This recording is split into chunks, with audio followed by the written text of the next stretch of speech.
আপোনালোক সকলোৱে জানে যে আমাৰ লোক নিৰ্মাণ বিভাগে ইতিমধ্যে জুবিন ক্ষেত্ৰৰ নিৰ্মাণৰ প্ৰাৰম্ভিক কাম হাতত লৈছে। প্ৰায় 3 কোটি টকা ব্যয়েৰে আমি ইয়াৰে বাউণ্ডৰী ৱাল নিৰ্মাণৰ কাম হাতত লৈছোঁ আৰু ওপৰৰ পৰা যাতে মাটি খহি আহিব নোৱাৰে তাৰ কাৰণেও কিছু আমি ব্যৱস্থা হাতত লৈছোঁ। আজি মই এই গোটেই ক্ষেত্ৰখন আমাৰ লোক নিৰ্মাণ বিভাগৰ বিষয়াসকলৰ সৈতে আমাৰ স্থানীয় বিধায়ক তপন দাস আৰু পীযুষ হাজৰিকা ডাঙৰীয়াৰ সৈতে পৰ্যবেক্ষণ কৰিলোঁ আৰু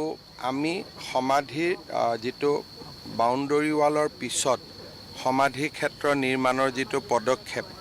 তালৈকেও আগবাঢ়ি যাবৰ কাৰণে মই তেখেতসকলক প্ৰয়োজনীয় নিৰ্দেশ দিছোঁ। যি ধৰণে আমি আমাৰ এটা ভাল পৰিকল্পনা কৰি ইয়াক যাতে এটা আমি সুন্দৰ সমাধি ক্ষেত্ৰলৈ জুবিন ক্ষেত্ৰলৈ ৰূপান্তৰ কৰিব পাৰোঁ আৰু তাৰো ইতিমধ্যে প্লেনিং আৰম্ভ হৈছে। মই ভাবোঁ যে বাউণ্ডৰী ৱালখন হোৱাৰ পিছতে আমি এই কাম হাতত ল'ব পাৰিম। মই পুনৰবাৰ জুবিন গাৰ্গৰ স্মৃতি বা তেখেতৰ প্ৰতি মই বিনম্ৰ শ্ৰদ্ধা জনাইছোঁ আৰু অসম চৰকাৰে এই সমাধি ক্ষেত্ৰখন নিৰ্মাণৰ বাবে আমাৰ যি সংকল্প সেই সংকল্প অব্যাহত থাকিব আৰু আমি ইয়াক সুন্দৰ কৰি নিৰ্মাণ কৰিম। স্যাৰ আপুনি কৈছিল যে মই কেতিয়াও ৰাজনীতি নকৰোঁ আৰু মই নিৰ্বাচনৰ চাওক, জুবিন গাৰ্গৰ এই সমাধি ক্ষেত্ৰখন স্থান নিৰ্বাচন কৰোঁতেও মই নাই বুলি ইয়াতে 15 বাৰতকৈ বেছি আহিছোঁ আৰু এই স্থানখনতে জুবিনৰ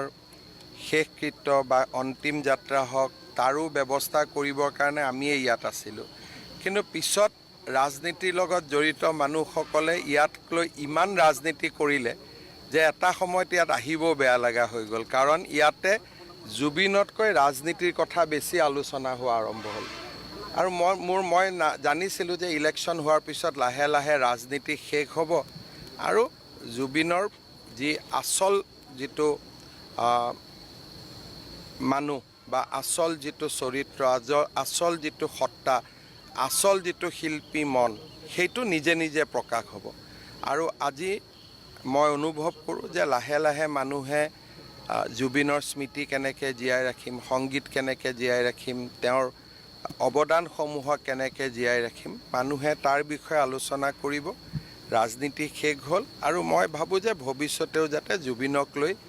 মানুহে ৰাজনীতি নকৰে, যাতে জুবিনৰ আচল সত্তাটো জীয়াই থাকিব পাৰে। কাৰণ মই নিজে অনুভৱ কৰোঁ যিমান মানুহে জুবিন ক্ষেত্ৰত আহি ৰাজনীতি কৰিলে সাধাৰণ মানুহৰ কোৱা নাই যিসকলে ইয়াত বেছিকৈ আহি ৰাজনীতি কৰি আছিল জীয়াই থকা দিনত তেওঁলোকে জুবিন গাৰ্গক সদায় সমালোচনাই কৰিছিলে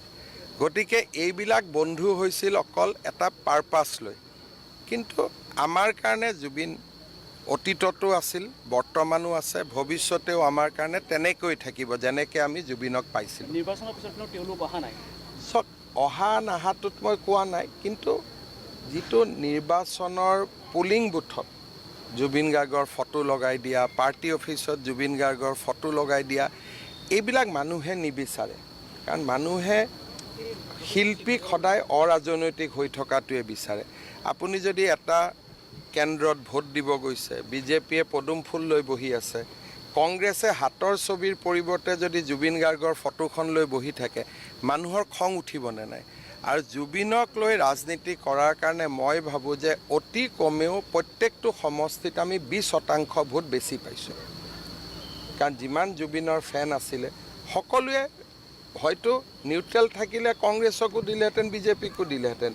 কিন্তু যেতিয়া জুবিনৰ ফটোখন লৈ পুলিং বুথত ৰাজনীতি কৰা দেখিলে মই ভাবোঁ যে শেষ মুহূৰ্তত আমাৰ 20%, 15%, 30% ভোট আমাৰ ফালে যোগ হৈছে কাৰণ বিজেপিয়ে এটা স্পষ্ট সিদ্ধান্ত লৈছিল যে আমি জুবিনক লৈ ৰাজনীতি নকৰোঁ আৰু মই ভাবোঁ যে সেই সিদ্ধান্তটো যে আমাৰ একেবাৰে শুদ্ধ সিদ্ধান্ত আছিল সময়ে প্ৰমাণ কৰিছে কালিৰ পৰা অসম বিধানসভাৰ অধিৱেশন আছে আৰু মন্ত্ৰীসভা সম্প্ৰসাৰণ মন্ত্ৰীসভা সম্প্ৰসাৰণৰ বিষয়ে মই ইতিমধ্যে কৈছোঁ যে জুনৰ প্ৰথম সপ্তাহত হ'ব আৰু লাহেকৈ হ'ব বিধানসভাৰ পিছত অহাকালি বিধানসভা আছে আমাৰ অধ্যক্ষ ডাঙৰীয়া নিৰ্বাচিত হ'ব আৰু এই বিধানসভাতে আমি ইউনিফৰ্ম চিভিল কোডৰ যিটো বিল সেই বিলখন আমি আনিম বা আমি পাছ কৰোৱাম যিটো আমাৰ বহুত দিন আগতে কমিটমেণ্ট আছিল যে মই মুখ্যমন্ত্ৰী হৈ উভতি আহিলে প্ৰথম অধিৱেশনতে UCC পাছ কৰাম সেই দিশত আমি গতি কৰিছোঁ ইলেকশ্যনৰ কথা ওলাই আছে মই এতিয়াই সময় এইবিলাক হোৱা নাই এটা ইলেকশ্যন চেছ কৰিছোঁহে আৰু স্যাৰ বৰ্তমানতকৈ ভূমিৰ সংখ্যা বৃদ্ধি কৰাৰ কিবা পৰিকল্পনা 10 বিঘা মাটি দিয়া হৈছে তাতকৈ মই ভাবোঁ যে ইয়াৰ যিটো পাহাৰত যদি উঠে গোটেই পৰিৱেশটো বানপানী বা গোটেই পৰিৱেশটো বেয়া হৈ যাব আৰু পাহাৰ কাটিলে মানুহে বেয়াও পায় গতিকে পাহাৰখনতে কিবা কৰিব পাৰি নেকি আমি চাম